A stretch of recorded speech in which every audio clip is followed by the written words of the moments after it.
This segment is brought to you by Cobram Estate, the only oil you need.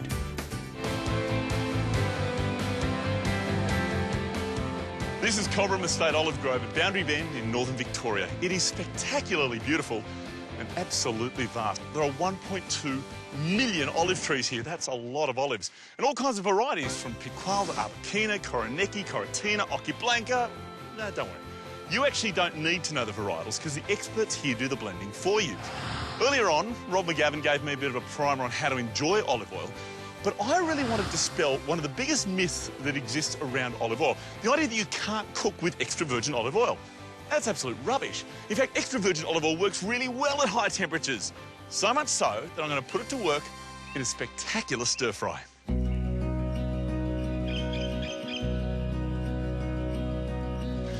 This is the kind of dish that busy working mums and dads absolutely love because you can knock it up in next to no time. It's really delicious and good for you all at the same time. It's a pork and vegetable stir fry. What I have here is some pork fillet and I've sliced it really nice and finely. Remember, it's a stir fry, so you want to cook it quickly and that helps no end. First up, you'll need to toss this in a little bit of corn flour. We don't want to have a watery sauce, so that'll thicken it up beautifully for us later on. Next, we need some flavours. Throw in a little bit of hoisin sauce, some soy sauce, and a little bit of Chinese cooking wine. You'll find all of those in the Asian aisle at your supermarket. That's smelling absolutely fantastic. At this stage, you set it aside for 20 minutes to marinate. I mean, 5 if you're in a hurry, but 20 if you can. Next, we need to get a wok on the heat and we can cook some veggies. Plus, we'll need some oil. This is where things get interesting. The more bitter an oil is, the more antioxidant it contains. Antioxidant is what allows an oil to cook at a hot temperature stably. So if you take something like their robust extra virgin olive oil, it's got the most antioxidants, so it will go really well over a hot fire. And trust me, that's a hot fire. And into that, we're going to put some onions, garlic, ginger, and chilli. Over a heat like this, they're not going to need more than 2 minutes. When that has softened, we're going to throw in some baby corn. I just split those lengthways, and for good reason. It helps them to cook more evenly.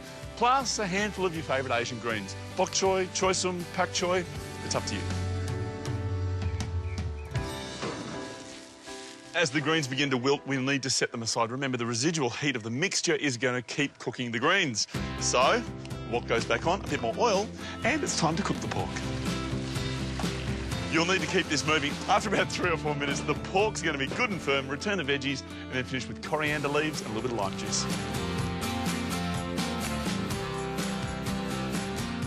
It's simple, it's healthy, and it's really delicious. How delicious? Well, I never travel without fighting tools.